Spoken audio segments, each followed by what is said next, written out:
Chers téléspectateurs, vous êtes toujours sur JMTV+. Nous recevons aujourd'hui mon grand confrère Samuel Banjoum, journaliste et même presque diplomate. Hein. Il vous a expliqué, vous avez compris comment est-ce qu'il a travaillé à l'ambassade du Cameroun à Paris. Il vient nous parler des figures qui ont marqué le passé politique du Cameroun. Nous avions évoqué Daniel Kémajou, nous avions évoqué, j'oublie quelqu'un, l'arrestation d'Ernest Ouandji avec Monseigneur Dormo Boumedian. Nous allons maintenant parler de quelqu'un qui fut très très brillant, très connu dans les milieux étudiantins du quartier latin à Paris et en faculté de droit à Toulouse.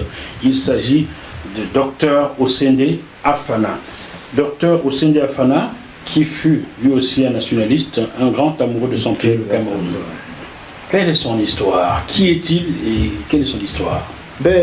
Bon, c'est très simple. C'est un des hommes politiques engagés, le PC et tout, donc, qui avait fait du militantisme, y compris quand il y a eu l'éclatement des factions de l'UPC entre pro-chinois et pro-soviétiques. Bon, il a été dans le camp des pro-soviétiques. Et c'est quelqu'un qui était un intellectuel de très haut rôle, parce que c'était un économiste patenté, qui a fait des projets et tout. Et son histoire est assez compliquée, parce que tout ce qu'il a fait, bon, il était sincère dans son combat, c'est des gars qui étaient vraiment déterminés. Et à un moment donné, il s'est dit, pour que le combat triomphe, nous qui sommes à l'extérieur, on fait des discours, machin, ça ne prospère pas beaucoup. Pour lui, un vrai combat révolutionnaire devait se faire au sein du pays. Sur le terrain. Sur le terrain et non à l'extérieur. Voilà, il faut qu'il aille sur le terrain. Parce que le paysan, s'il touche du doigt, ça dit, si tu vois ta misère et tu lui expliques que non, ton macabo là, tu peux planter machin, et il plante, il a ça, il va t'écouter. Donc il faut leur expliquer les choses, même les problèmes de santé. Et vous pouvez vous soigner. Qu'on les initie dans un certain nombre. Il revient donc au Cameroun clandestinement en passant par le Congo-Brazzaville, où le leader congolais à l'époque... C'était Massamba, enfin pas Massamba Diba, c'était... oui, ça devait être Massamba. Il était plus proche des idées de l'UPC. Oui, si, non, le gouvernement de Congo-Brazzaville, c'était un gouvernement qui était très proche des nationalistes. Oui, absolument. Donc, il leur procurait couvert, des perdièmes et tout, pour leur permettre d'avancer. Donc, il passe par le Congo-Brazzaville, il entre clandestinement au Cameroun. Oui, il crée des écoles, il s'installe dans le Bumba et Koko. D'accord. Et il essaie donc d'animer une vie, d'expliquer aux gens ce que c'est que la lutte politique. Il faut des écoles, il faut des hôpitaux, il faut se battre soi-même, il faut participer, il ne faut pas seulement réclamer, il faut être actif et montrer surtout ses compétences, aider les gens à se battre pour leur cause, c'est-à-dire sans que ce soit forcément de la violence, mais que les gens puissent participer aux activités. Il faut éduquer la population. Voilà, l'éducation des populations. Les choses qu'on peut faire soi-même et qu'on essaie de faire avancer les choses. Et il avait repéré en lui un homme extrêmement brillant et tout, et il avait émis le souhait de le rencontrer. Parce que quand ils ont été au Caire, il y avait des choses qui bougeaient. Quand les dirigeants de l'UPC avaient été au Caire, à l'époque c'était Nasser. C'était Nasser. Oui, c'était donc il a nationalisé le canal de Suez. Bon. Donc il y a eu beaucoup de choses comme ça. Ils ont commencé à demander des participations, de l'aide. Ils ont eu de l'aide militaire, de l'aide un peu de tous les côtés. Et puis vers la fin des années proches de l'indépendance là, bon, lui, Osende était parti au Cameroun. Il était parti au Cameroun, c'était dans la région où il était. Et à un moment donné, sa lutte n'a pas été très bien comprise par les populations. Parce que, bon, là-dedans, il y a toujours des gens qui posaient un acte. Peut-être ils ne comprennent pas très bien le sens de l'acte que vous posez. Il estime que vous êtes en train de vouloir lui arracher quelque chose ou bien l'orienter dans une mauvaise voie et tout. Donc il a eu des ennuis avec des villageois qui l'ont dénoncé à la police, qui l'ont dénoncé à... C'est comme ça qu'il échappe à une arrestation en 1965. Oui, il a eu beaucoup de problèmes. Il a eu beaucoup de problèmes, il a donc eu toutes ces difficultés, mais il ne lâchait pas. Et Ahidjo avait envoyé des émissaires, ils avaient discuté, et ils devaient même être reçus avec d'autres personnes de son groupe à l'ambassade au Caire, lors d'une visite d'Ahidjo. Mais sauf que à ce moment-là, il y a eu des gens qui ont été, à la dernière minute, ils ont eu peur. Ils disent, mais au fait, on va à l'ambassade pour rencontrer, mais si on nous enferme là-bas, on nous arrête là-bas, on nous enferme là-bas, et on nous tue. Donc la réunion où était prévue, peut-être une rencontre éventuelle avec Ahidjo, a capoté. Parce qu'il y a eu une méfiance qui s'est installée à ce moment-là. Bon, peut-être qu'ils avaient probablement raison, je ne sais pas, parce que dans des situations comme ça, il y a des gens qui toujours cherchent à avoir deux fers au feu. Ou bien des gens qui disent oui, vas-y, après par derrière ils vont vendre. Donc il y avait cette méfiance. Et Ahidjo avait donc dit, quand on avait vu que l'implantation de son mouvement commençait à prendre plus ou moins corps dans la région, on a décidé donc qu'il fallait absolument le capturer il fallait se débarrasser de lui. Mais ça que Ahidjo a dit, bon écoutez, faites tout votre possible pendant ces opérations, si vous pouvez le capturer et me l'amener vivant, parce que j'aimerais bien discuter avec lui. Je voudrais qu'il entre dans mon groupe, j'ai besoin d'un commis. Et il y a eu donc toutes ces discussions. Et malheureusement, dans la région, quand il y a eu une attaque de ces hommes, Ahidjo avait dit, surtout, je vous dis de le ramener vivant. Et on avait même distribué sa photo aux soldats qui le traquaient. Et il portait des lunettes épaisses et tout. Et bon, il a erré dans la brousse. Nous sommes en 1966. Hein? Oui, 66, puisqu'il est mort le 6 mars 1966. Il est mort début 66. Donc il a commencé sur le terrain, on a envoyé donc une escouade. C'est même un des siens qu'il a trahi parce qu'il était tombé malade.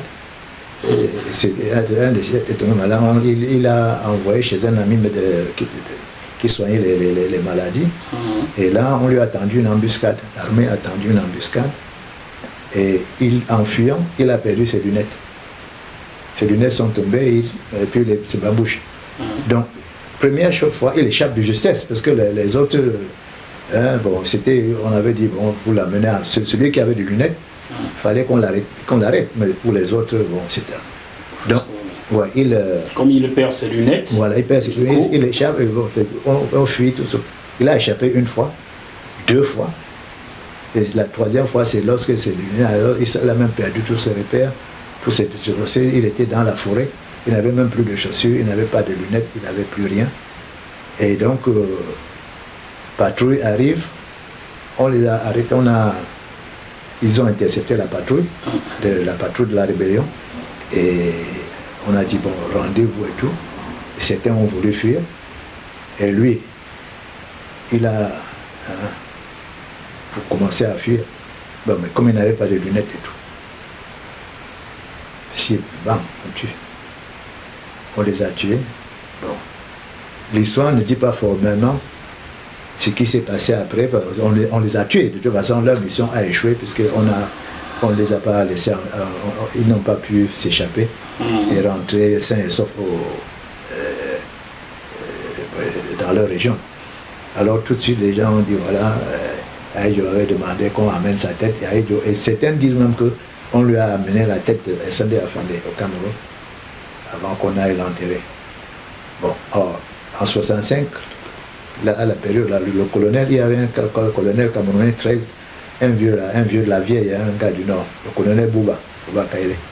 Il nous avait raconté l'affaire, il dit non, lui il pensait même que, parce qu'il nous avait dit qu'on avait distribué des photos.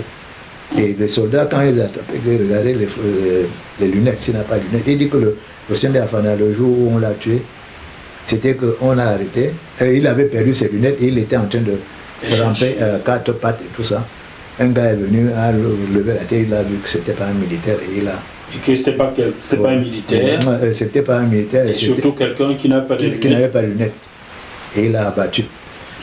Et il y a 3 ans, un de nos jeunes officiers qui avait participé à cette aventure-là, il était médecin capitaine, il dit qu'effectivement, ils avaient reçu l'ordre de ne pas tirer sur eux. C'est simplement, il dit que quand ils ont attrapé les fugitifs, ils se sont mis dans un coin, eux, les gradés, pour faire le point. Pour faire le point et pouvoir préparer leur rapport et tout. Ils ont tendu un coup de feu. Bon. Il dit quand ils arrivent, ils trouvent un gars à terre. On dit, mais c'est au sein d'Afana. Certains l'ont reconnu. Mais malheureusement, comme le gars l'avait. Alors le gars qui a tiré a dit non, il s'est échappé. Et comme il n'avait pas de lunettes, moi je me suis dit, bon, il ne faut pas qu'on dise que j'ai laissé échapper. Et il a. Est-ce que Hussein Afana et ses hommes étaient armés? Non. Ils n'étaient pas armés. Ils n'étaient pas armés. On pourchassait des gens avec des armes qui, eux, n'avaient même pas un couteau. Oui, mais enfin... C'est un crime, ça. L'histoire ne dit pas qu'ils étaient armés ou non, parce que comme il y a eu plusieurs groupes, tu ne peux pas savoir s'il y a un groupe qui avait des armes ou non, etc. Mais oui, Cameroun. C'est ça le... C'est triste, il y a eu beaucoup d'événements regrettables dans l'affaire. Mais bon. C'est comme ça que Hussein Afana, qui a même été secrétaire général adjoint de l'UPC, est mort. Oui. Sans être armé et abattu d'une arme. C'est ça. C'est ça les tristes. Un cerveau. C'est ça les tristesses de notre pays. Hein. Mais dire que bon, ce qui est embêtant, c'est dire que il avait demandé qu'on amène sa tête. C'est comme un gars qui avait dit. J'avais lu, il dit oui, il avait organisé un dîner chez lui auquel ont participé les gens qui avaient tué Moumié. Parce qu'Aïdjo les avait réunis chez lui. Sur un site internet, hein, bon, je n'ai pas voulu noter, machin. Il dit, non, tu sais, Jackie, je vois ton souci de dire, voilà, ceci, voilà, cela, mais je te dis, quand tu n'as pas vécu ces événements sur place, nous, au village, en 62, l'association des élèves et étudiants Bamileke, parce que chaque fois on venait au village et on organisait une soirée. Parce que les gars venaient de tout le département. C'est à Bangate que ça s'est passé. Mais plusieurs, je crois, j'ai participé à cette tour-là 2 fois. Et chaque fois, on était entouré par un cordon de l'armée pour nous protéger. Pour vous protéger ou bien pour vous surveiller? Pour nous protéger, c'est-à-dire que les étudiants, c'est-à-dire que puisque les gens certains UPCistes venaient enlever des gens pour les amener au maquis et tout. C'est ça le problème, c'est-à-dire que les gens ont fui. Hein. Parce qu'il y a un moment donné, et c'est pour ça qu'il y a pas de collusion entre les gens de Lamberton et les gens du pouvoir. Et le truc du gouvernement, des forces du gouvernement. C'est que très souvent, quand il y avait attaque, hein, bon, les gens, l'UPC poussait des gens à fuir vers l'extérieur, c'est-à-dire à fuir de la ville et aller hors de la ville. Hors de la ville. Et une fois qu'ils arrivaient, machin, on lâchait les gars.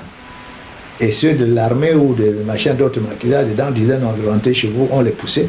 Alors, résultat, très souvent, ils se retrouvaient entre 2 feux. On s'enliche. Oui, voilà. Ça tirait de 2 côtés. Voilà. C'est pour ça que tu vois l'attaque de l'hôpital de Bangwa. Hein? Bon, les gars, lui, ils sont montés extrêmement terribles parce que les gens, les médecins qui soignaient les blessés, on les a décapités. UPC. Enfin, le maquisard. Décapité, c'est-à-dire la tête. Moi, j'aime pas trop ce mot maquisard. En France, ils s'appelaient résistants. Mais ce sont les Français qui vont appeler les Camerounais nationalistes la maquisard. Donc j'aime pas le mot maquisard. Je déteste ce mot-là. Oui, sinon, il faudrait appeler tout le monde maquisard, même les résistants français blancs sont des maquisards. Non, je te comprends parfaitement. Je dis simplement que j'appelle ça, c'est le nom de circonstance. Le nom donné par les Français. Oui, non, mais c'était ça, c'est ça la guerre. C'est pour ça qu'on dit que la guerre c'est une très mauvaise chose pour elle. Mais la guerre se passe entre deux nations, chacune armée. Moi, je ne connais pas une guerre au Cameroun, je connais un génocide, car ces gens qu'on allait mater là-bas n'ont jamais fabriqué des armes. Et même ceux qui en avaient dans les mains n'en avaient jamais fabriqué. Qui les fabriquait, c'était la France. C'est la vérité. Jackie, je te dis une fois de plus. Tu vas d'illusion. C'est-à-dire, c'est l'illusion totale. Je dis ceci, la guerre n'est jamais bien parce que, surtout quand on ne prend pas en compte le rapport de force. Parce que tu vas attaquer, regarde les jeunes, quand les jeunes nationalistes, là, comment ils les appelaient là, hein? Pourquoi ils faisaient ça aux Pays-Bas américains? Je dis pourquoi l'armée française faisait ça aux Pays-Bas américains. Parce qu'on disait que les Bamileke,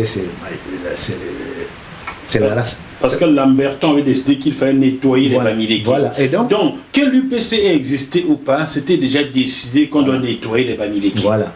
Donc, je dis que quand vous allez après le moindre prétexte, ils s'engouffrent dedans.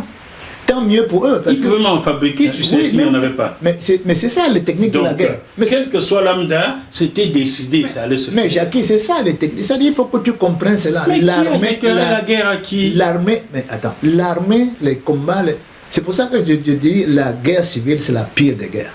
C'est la pire des guerres. Tu sais l'histoire du quartier Congo? Où on a encerclé. On a brûlé, machin, tout ça. Bon, les gens disent que, il y a des gens qui disent que oui, c'était les Français qui ont brûlé, d'autres. Mais ce qui s'est passé en réalité au quartier Congo, c'est quoi? Je dis que certainement ça doit être les Français parce que. La logistique utilisée. Non seulement je dis que ça ne veut pas l'avoir, impossible. Non, c'est-à-dire c'est même pas seulement le problème de logistique. C'est-à-dire les tueries qu'on a organisées là-bas. Parce qu'au quartier Congo, au moment où on attaque ce truc-là, la plupart des gens qui habitaient au quartier Congo, c'était des maquisards repentis que le pouvoir avait récupérés. Tu comprends? Il y avait des maquisards, il y avait des Bamileke, il y avait des machins, tout ça. Mais la plupart, c'était des gens récupérés par l'armée qui s'étaient ralliés à ce qu'on appelait quel est le terme qu'on leur donnait là? Et tout ça, c'est ça qui a pu donner à Lamberton l'idée, voilà, ça, tout ça, c'est des Bamileke. En plus, ceux-là qui nous emmènent, on bombarde. Tu comprends? On bombarde, ça dit que ça fait même plaisir de tuer aussi bien ceux qui sont pour que ceux qui sont contre, à partir du moment où ils sont Bamileke. Et c'est ça, et je te dis qu'une fois de plus, l'erreur fondamentale posée par l'UPC dans ce truc-là. On est à 4 jours, à 2 jours de l'indépendance nationale. Peu importe si se force indépendante, machin. Tout le monde est là, même le Chinois, même Chouan-Lai a envoyé un message de félicitations à Edio.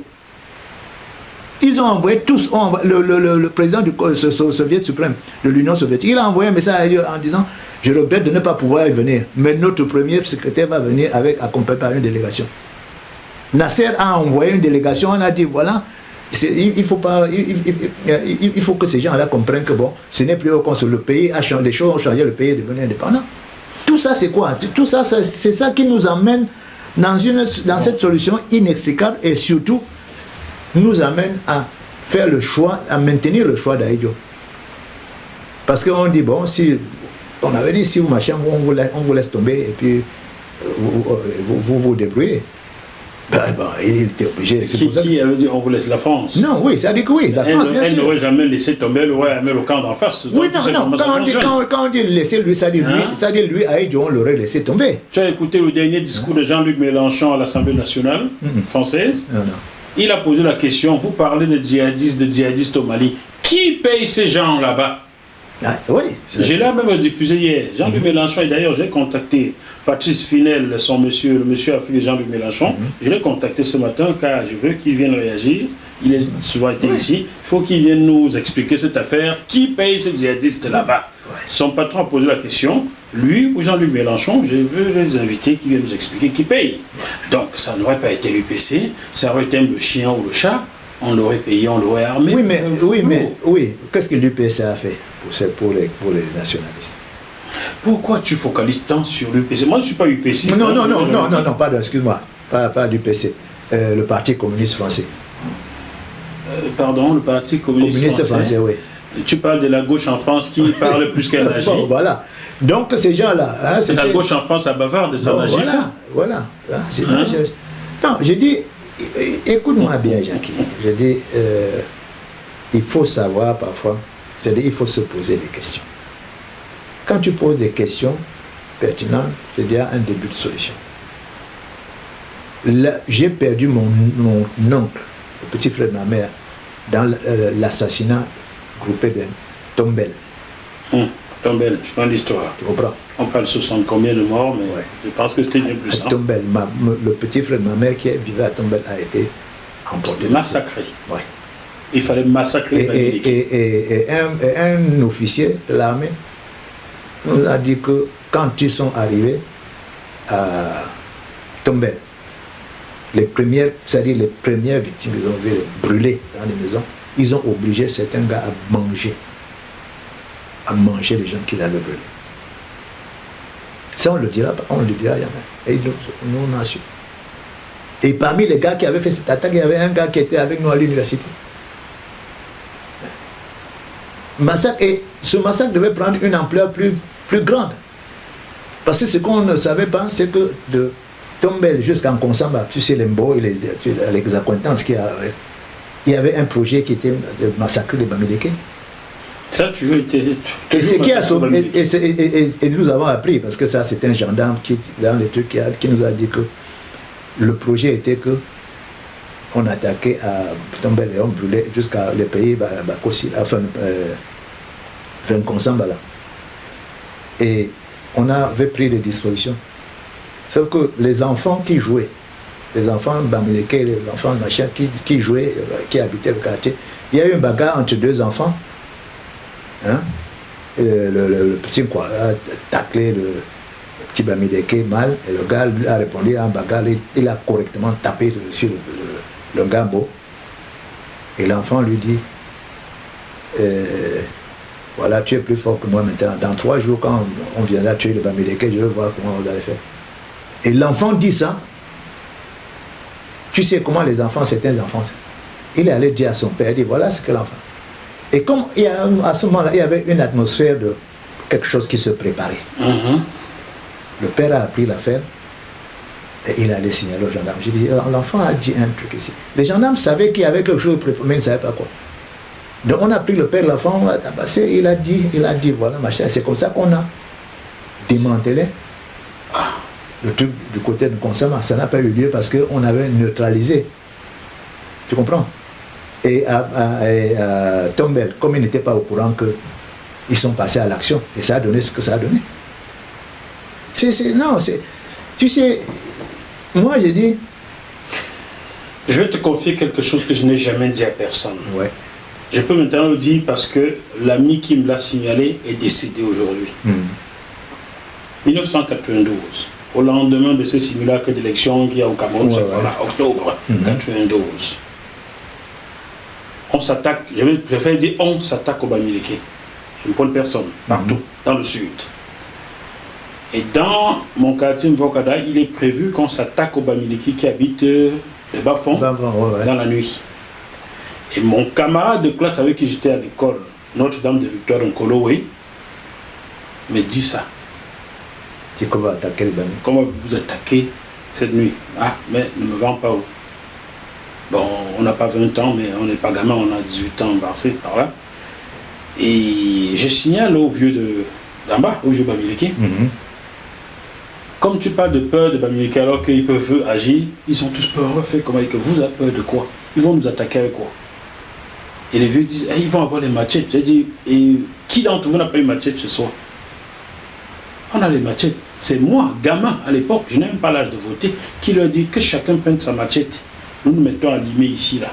Comme la route pour aller au marché passe devant nos portes, et tous passent là, ils vont voir sur en train de limer nous tous nos machettes. Vous verrez qu'ils ne descendront pas ici le soir. Et s'ils descendent, nous ne mourrons pas sans aller à l'hôpital. Nous serons chez nous, et eux, ils seront venus chez nous. Quel que soit lambda, ce sera de la légitime défense à ne même pas démontrer. Je te dis, j'ai à peine, je n'ai pas 20 ans. Et nous avons tous limé nos machettes. Et ce soir-là, personne n'est jamais descendu. Ils ont vu, la nouvelle est partie. Mon camarade de classe me dirait après que, Ici, là, on a dit qu'il ne faut pas descendre les Bamileke, là, ça ne peut pas pour nous accueillir, ça peut être chaud, là. Et comme ils connaissent bien leur coin, c'est chez eux, si nous descendons, là, nous sommes morts. Voilà comment que ce Ambokada, Elodie qui ne le savait pas, le sache aujourd'hui. Je ne suis pas un héros, j'ai juste donné des idées, et ça a marché parce que mon ami Betty, il était Ondo, m'avait informé de ce qui se tramait. 1992. Un fait extraordinaire qui corrobore ce que tu dis là. À Yaoundé, quand les Anglo-Bami, comme on disait les Anglo-Bami, cher à Joseph Owona. voilà, le quartier entre Volier et le quartier là. Quartier Siméon ou quoi? Oui, qui est entre les anglophones. La cité de Sig là, comment on a oui. C'était Sig Volier. Je vois Biemassi. C'est entre Biemassi et Volier. Entre Biemassi et Volier. Oui, j'ai dit que. Je vois pas. Non, j'ai dit que entre les Anglo-Bami, le soir faisaient des patrouilles dans cette zone-là. Pour dire que bon, on ne va pas voir les gens dehors. Il y a eu certaines. Et un soir, les gars font de la patrouille. Il est anglo-bami, hein, mélangé. Ils avaient les machettes aussi. Ils avaient vraiment des machettes. Moraou. Ah. Ils demandent, les gars d'en sortent pour faire la patrouille. C'est-à-dire, on ne veut voir personne ici dehors à partir de 21h. Ils ont dit ça au gars Betty, enfin le gars du quartier. Et quelqu'un arrive en voiture, on le stoppe. Gars costaud, gaillard, machin, belle voiture. Il sort de là, il dit, oh, on lui dit, monsieur, tu vas où? Il dit, oh, vous croyez où ici? On dit, où tu vas là? Tu ne sais pas que c'est interdit de marcher. Il dit, quoi, mais tu te prends pour vous? Vous prenez pour qui? Vous croyez que vous êtes où ici? Et un gars lui dit, on te parle et tu le régime et tu machin. Il frotte sa machette sur le goudron. Les étincelles. Il dit, pardon, arrêtez. Excusez-moi. S'il vous plaît, je suis commandant à la GP. Attendez, je vais vous monter mes papiers. Il sort les papiers. Et il va. Il part, on dit, allez, rentre chez toi. Et il va directement chez le commissaire Volier à ce moment. Et le commissaire Volier, c'était un cousin à moi, Wan Joutobi. Le gars ne savait pas que c'était un gars Bami. Et le gars va donc lui raconter. Il dit, oh, j'ai vu des choses aujourd'hui. Yeah, nous l'avons échappé belle. Ah bon, qu'est-ce qu'il y a? Je ne savais pas que les Bami savaient manipuler la machette. J'ai vu un miracle. Et faire comme ça, les étincelles, j'ai dit, yeah. Et il est donc allé dire à tous les autres, vous êtes sûr que la guerre, vous voulez contre les Bami, que vous pouvez la gagner. Voilà ce qui s'est passé. Et c'est ça qui a fait éteindre. Ben oui, c'est le lock show et la peur du Bamileke qui fait qu'on lui marche dessus. Il faut le dire. Voilà. Et c'est ça qu'il a fait. Tu comprends? Ben oui, ça a arrêté, mais regarde, voilà un exemple. Ça, c'était en Volier. Ouais. Moi, j'étais là en Vocada. Si on n'avait pas pris aussi nos machets limés, peut-être je ne serais pas là en train de te parler aujourd'hui. Oui, c'est ça. Hein? Et arrêtez d'avoir peur de tout. Je ne dis pas d'attaquer quelqu'un, n'attaquez personne. Ouais. Mais quelqu'un t'attaque, comme disait Jean-Michel Cancan, tu m'attaques, je t'attaque, tu m'attaques pas, je te laisse. Je te laisse, oui. Voilà. Quoi? Non, c'est pour te dire que l'environnement de la guerre, il y a eu beaucoup d'aspects. Hein? Beaucoup d'aspects. Par exemple, les enfants dans un quartier, les gars, des enfants petits, qui ont des camarades Bamileke, ça s'est toujours bien passé en famille et tout. C'est un gars Betty qui nous a sauvé la mise. Ah bon, voilà. C'est mon camarade de classe Nkolo qui m'a dit que gars, ça va chauffer le soir. Jusqu'au jour où la femme, jusqu'au jour où quand il y a eu cette menace-là, on dit vous les Anglo-Bami, vous allez voir. Vous allez voir. Bon, quand les gars disent ok, comme on a fermé le bec, comme les petits allaient manger chez leurs camarades Bamileke tout le temps. Les Bamileke ont fermé la porte. La famille a commencé à s'installer, les gars. Ah oui. Ah non, vraiment, on nous avait poussé. On dit oui. On vous a poussé, hein? Continuez. C'est ça, c'est pour ça qu'il te dit, l'environnement de la guerre, ce n'est jamais bon. On a souffert de ces choses. Hein. Je te dis que... Moi, je donne le nom maintenant, Ambara Amvokada. En allant vers Cornier, là. Il y avait peut-être 200 mètres séparés de maisons. Ambara avait une arme que l'autodéfense avait remis au Béti pour s'attaquer au Bamileke. Ça veut dire qu'il nous terrorisait au quartier. Ambara, en 1994, vient, il casse ma porte dans la nuit. Je suis au Parisien en train de chanter avec les zombies de la capitale, le bon Bikoutsi. Moi, j'étais un chanteur Bikoutsi, danseur même. Et il vole mes effets. Le lendemain, il vient me revendre mon t-shirt. Ah bon? J'ose parler, il va me zigouiller. J'ai vu au commissariat du 3e arrondissement, octobre 93, je crois, ou 94, un truc comme ça, pour déposer une plainte. On me dit, quoi que ma vie, quoi que, va là-bas. J'ai déposé quelle plainte? Donc, vous me voilà victime, je sais qui est mon bourreau, et on m'interdit de déposer une plainte. Ça, c'est ce qu'on a vécu. Mais c'est pas grave. Ce Cameroun-là se fera avec tout le monde, Samuel Badjoum. Ça se fera avec tout le monde. Mais nous, on ne sera plus là, parce que... Ah ben nous, peut-être nous non plus, mais ça se fera avec tout le monde. Voilà, à bas la haine. Non, je dis, tu sais, bon, les gens vont me tirer dessus, mais je m'en fous, parce que je dis, c'est des choses que j'ai vécues, et j'aurais pu y passer. Tu comprends? Et j'aurais pu y passer. Je sais qui est dans ce régime. Quand je te parle des histoires comme ça, toi-même tu vois que c'était quand même pas quelqu'un qui... Bon, je dis, et je le répète, notre drame, à nous, on ne se pose pas de questions, on ne cherche pas à comprendre, et on spécule, chacun veut se faire passer pour ce qu'il n'est pas. Et ça, c'est pas bien. Parce que dire que oui, machin, les actes que nous on a posés, moi quand je dis ces choses-là, je te dis, à 13 ans et demi, on me met le pistolet mitrailleur sur le ventre, tout ça. Quel traumatisme pour un gamin bon. Voilà, bon, on n'a pas tremblé parce que nous, on a vécu ça, on a vu comment les têtes... Et nous ne voulons pas comprendre une chose. Faisons le bilan de ces régimes, Aïdjo Biya, machin. Ouais, faisons le bilan. Faisons la part des choses. Faisons la part des choses. Parce que tout se dilue aujourd'hui, pourquoi? On ne sait plus. La preuve, c'est que, et le drame, c'est que du temps d'Aïdjo, il n'y avait pas de télévision. Parce que si la télévision existait du temps d'Aïdjo, le Biya n'aurait pas fait 5 ans au pouvoir. Parce que les gens auraient vu ce qu'il a fait, ce qu'il fait, ce qu'il laisse et tout et tout. Or là, aujourd'hui, oui, Aïdjo, c'est le premier détourneur, parce qu'il avait mis la main, c'est lui qui avait créé les comptes hors budget. J'ai dit, voilà. Oui, mais ce qu'il a réalisé, faites le bilan, comme dit Samuel, faites le bilan. C'est vrai. Voilà. Que chacun donne ça, peut te dire que voilà, bon, il a été un homme assez dur. Et c'est certainement parce que tu vois, il avait, comme dit même sa femme, il avait une très grande et très haute idée du Cameroun. Est-ce que tu sais que quand un jour, il y a un Français, j'étais à une bibliothèque des spiritains, en banlieue là-bas, je suis allé parce que je voulais voir des vieux numéros de journaux, et je trouve un chercheur.